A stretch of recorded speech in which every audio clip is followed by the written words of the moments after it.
രഞ്ജിത്ത് ആ രീതിയിൽ തന്നെ വേണം കരുതാൻ. കാരണം അമ്മയിലുണ്ടാകുന്ന വിഷയങ്ങൾ തുടങ്ങി വെച്ച ആ കാര്യങ്ങൾ, ഹേമ കമ്മിറ്റി അതിനെ തുടർന്നുണ്ടായ പ്രതിസന്ധികൾ അത് ചെറുതല്ല.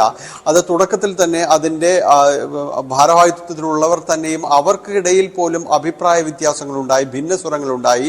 അമ്മയിലെ കൂട്ടരാജിയിൽ പോലും അത് ഒരു ഏകീകൃത രൂപമായിരുന്നില്ല എന്നതടക്കം പരസ്യമായിട്ട് തന്നെ അതിലെ അംഗങ്ങൾ പറയുന്നൊരവസ്ഥയിലേക്ക് വന്നു. മാത്രവുമല്ല, ഇങ്ങനെ ഒരു ക്രൈസിസിനെ നേരിടുന്നത് അത് ഈ രീതിയിൽ ഒരു വലിയ പരിധി വരെ അതൊരു ഒളിച്ചോട്ടം എന്ന രീതിയിൽ തന്നെ നിന്നുകൊണ്ടാണോ, ഇങ്ങനെ കുറെ അധികം പേർ ഇതിനെ മറയ്ക്കകത്തിരുന്നു കൊണ്ടാണ് ഇതിനെ അഭിമുഖീകരിക്കേണ്ടത് എന്നതടക്കം ഒരു ചോദ്യം, പൊതുചോദ്യം അമ്മയിൽ നിന്നും ശക്തമായിട്ട് ഉയരുന്നൊരു സാഹചര്യം കൂടിയുണ്ട്. അപ്പോൾ ട്രേഡ് യൂണിയൻ സ്വഭാവത്തിലേക്ക് വരികയാണെങ്കിൽ കുറച്ചുകൂടി മെച്ചപ്പെട്ട രീതിയിലേക്ക് കാര്യങ്ങൾ അഭിമുഖീകരിക്കാം. കൂടുതൽ അത്തരം ഒരു അടിസ്ഥാനപരമായിട്ട് അതും ഒരു തൊഴിൽ മേഖല തന്നെയാണ്, അതിന് ആ രീതിയിൽ തന്നെയാണ് കാണേണ്ടതെന്ന ഒരു അഭിപ്രായം അതിനകത്ത് തന്നെയുണ്ട്. അതുകൊണ്ട് തന്നെയും ഈ ഫെഫ്ക ഇപ്പോൾ നടന്നുകൊണ്ടിരിക്കുന്ന രീതിയിൽ എത്ര കണ്ടത് നടത്തി മുന്നോട്ട് പോകാൻ കഴിയുമെന്നതടക്കമുള്ള ഒരു ആശയങ്ങൾ ഈ ഘട്ടത്തിൽ ആലോചിച്ചിട്ടുണ്ട് എന്ന് തന്നെയാണ് വ്യക്തമാകുന്നത്. കൂടുതലായും യുവതാരങ്ങൾ തന്നെയാണ് ഈ രീതിയിലുള്ള പല ആശയങ്ങൾ മുന്നോട്ട് വയ്ക്കുന്നത് എന്ന വിവരവും കൂടി വരുന്നു.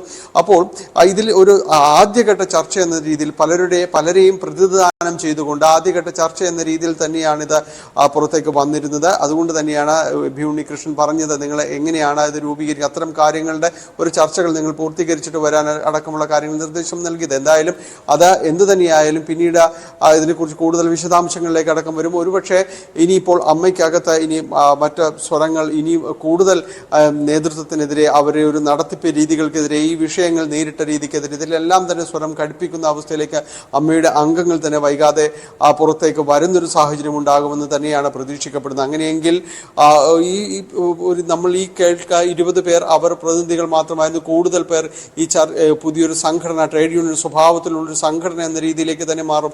നേരത്തെ സിബി മലയിൽ സൂചിപ്പിച്ചതുപോലെ ഇപ്പോൾ നിലനിൽക്കുന്ന ഒരു ചട്ടക്കൂടിനകത്ത് നിന്നുകൊണ്ട് അമ്മ ഒരു ട്രേഡ് യൂണിയൻ സ്വഭാവത്തിലേക്ക് മാറുക എന്നത് കഴിയുന്നതല്ല, അത് പ്രായോഗികവുമല്ല. അപ്പോൾ സ്വാഭാവികമായും പുതിയ രീതികളിലേക്ക്, പുതിയ സംഘടനയിലേക്ക് അടക്കം മാറേണ്ടി വരും. എന്തായാലും അതിൽ എത്രമാത്രം അംഗങ്ങളുടെ ഒരു പിന്തുണയുണ്ട് എന്നതടക്കമുള്ള കാര്യങ്ങളാണ് പിന്നീട് വരുന്നത്.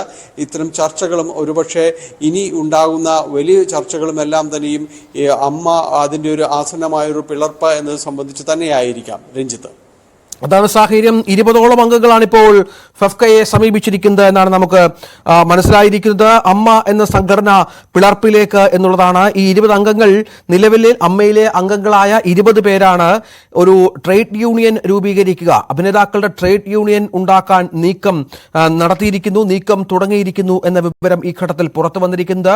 ചലച്ചിത്ര അഭിനേതാക്കളുടെ സംഘടനയായ അമ്മ പിളർപ്പിലേക്ക് എന്ന് തന്നെയാണ് ഈ ഘട്ടത്തിൽ നൽകാനുള്ള വിവരം. 20 അഭിനേതാക്കളാണ് തങ്ങളെ സമീപിച്ചതെന്ന് ഫെഫ്ക ഭാരവാഹികൾ, നേരത്തെ സിബി മലയിൽ ഫെഫ്ക ജനറൽ സെക്രട്ടറി സിബി മലയിൽ നമ്മളോട് സംസാരിച്ചിരുന്നു. ബി ഉണ്ണികൃഷ്ണനും ഇതുമായി ബന്ധപ്പെട്ട് വാർത്താ സമ്മേളനത്തിൽ വ്യക്തമാക്കി.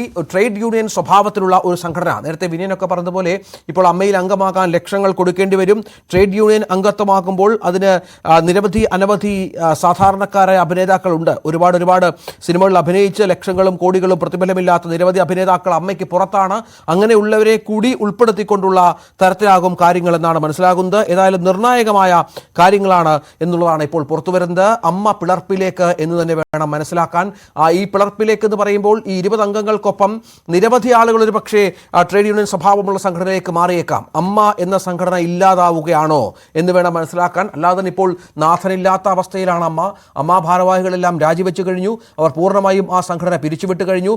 ഇപ്പോൾ അഡ്ഹോക് കമ്മിറ്റിയായി മാത്രമാണ് മോഹൻലാലും സിദ്ദിഖും അടക്കമുള്ള ആളുകൾ മുന്നോട്ട് പോകും. നമുക്കറിയാം, സിദ്ദിഖിനെതിരെ കേസുണ്ട്, ബാബുരാജിനെതിരെ കേസുണ്ട്, മുകേഷിനെതിരെ കേസുണ്ട്. അങ്ങനെ സീനിയറായ ഒരുപാട് നടന്മാർക്കെതിരെ കേസ് നിൽക്കുന്ന പശ്ചാത്തലത്തിൽ കൂടിയാണ് ഇപ്പോൾ ഇത്തരത്തിൽ ഒരു നിർണായകമായ പ്രതിസന്ധി ഘട്ടത്തിലേക്ക് അമ്മ പോകുന്നത് എന്നുകൂടി ചേർത്ത് വായിക്കണം. അമ്മ എന്ന സംഘടന വലിയ തോതിൽ പിളർപ്പിലേക്ക് മാറുന്ന പശ്ചാത്തലം ആണ് ഇപ്പോൾ ഉണ്ടാകുന്നത്. ഇതിനിടയിൽ ഹേമ കമ്മിറ്റിയെ